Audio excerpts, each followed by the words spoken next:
I recently failed 75 soft, and I was thinking about how I was going to announce this on my channel when someone actually made a comment on one of my older videos. You probably know the one about 95% of the traffic on my channel comes from this one video. It's the I finished 75 soft challenge video, and I won't read the whole comment, but the part that really struck me was when the commenter said, I am struggling with starting and continuing. If I overdo it, I give up. And if I don't see results, I also give up. And I was like, relatable, right? Like, we all go through that. It is so difficult to find that balance of effective but not leading to burnout. This is exactly what happened to me this time around, and I know that it probably has happened to you as well. Hello, welcome or welcome back. My name is Bethany, and on this channel I post all things weight loss and weight loss challenges like 75 soft. In today's video, I am going to go over the 5 things that I kind of go over with myself after I come to one of these failing moments to kind of try to lift myself up out of it. And so I hope that you find it helpful. So the first thing that I do after I have come to a point of failure is that I go back to my why. Why did I start this weight loss journey, this challenge to begin with? Is it a worthy why? Because if it is, have some grace on yourself, forgive yourself, pick yourself up, and let's start again. Your why is obviously going to be different than mine. It's going to be different from person to person. For me, I wanted to lose weight and feel better so I can take better care of my husband and my kids. So when I come to a point of failure, I just kind of bring myself back to that and try to remember why I was doing it in the beginning. And I just try to start again. Do not fall for the I'll get back into it on Monday trap. Every day, every minute of every day is your Monday. Start now. I have actually found that I find the most success when I start at some random time on some random day, and I don't wait for some arbitrary time marker. The next thing that I kind of ask myself and go over is, what are my true priorities in life? Again, these are going to be different for each and every person. Personally, my personal relationship with Jesus Christ, my relationship with my husband, and my relationship with my kids are 1, 2, and 3.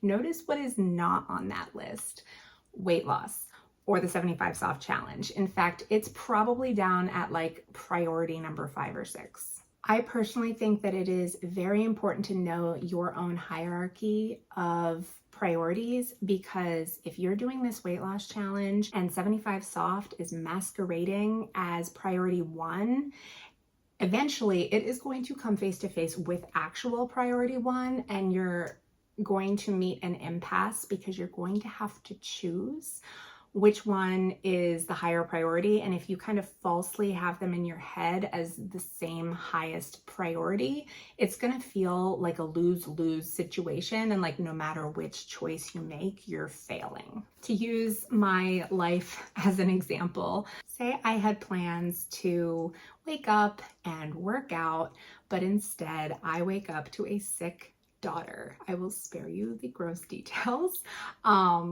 But she comes up and says, "Mommy, will you snuggle me and read me a Bible story?" What are you gonna do?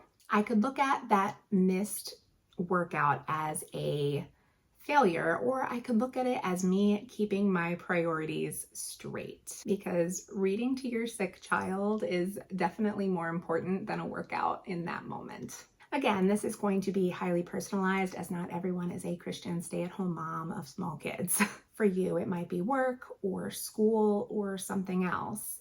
Only you can know what the number 1 priorities are in your life. So after you have reminded yourself of your why and you have properly organized your priorities, now you need to reevaluate your goals. Are they realistic?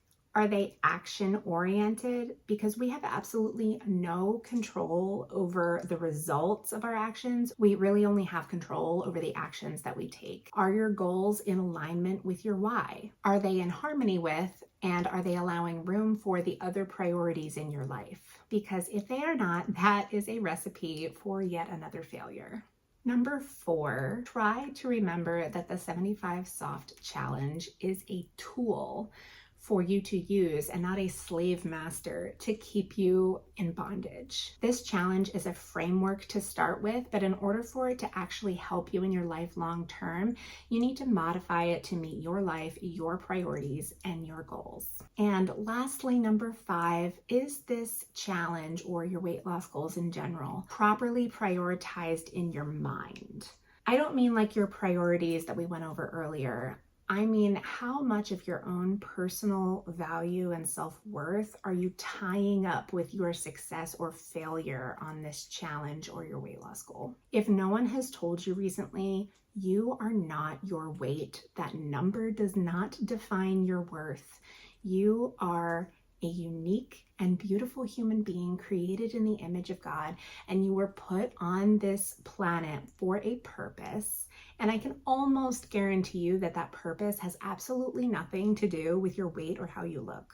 It can be a very dangerous thing to try and find fulfillment and satisfaction in things and in places where we were never meant to find satisfaction, like weight loss. A wise man once penned, "For my people have committed 2 evils. They have forsaken me, the fountain of living waters, and hewn out cisterns for themselves, broken cisterns that can hold no water." That wise man was the prophet Jeremiah from the Bible, and these words were given to him directly from God. God saw that his people were looking for satisfaction in places that contained no true satisfaction. We learn from the Bible in the book of John, when Jesus meets the woman at the well, that he is that satisfaction. He is that living water that never runs dry. Jesus says in John 4:13, "Everyone who drinks this water," remember, they're at a well. So he's actually speaking of the physical water in the well right here. "Everyone who drinks this water will be thirsty again. But whoever drinks the water that I will give him will never thirst again. The water that I give him will become in him a spring of eternal life."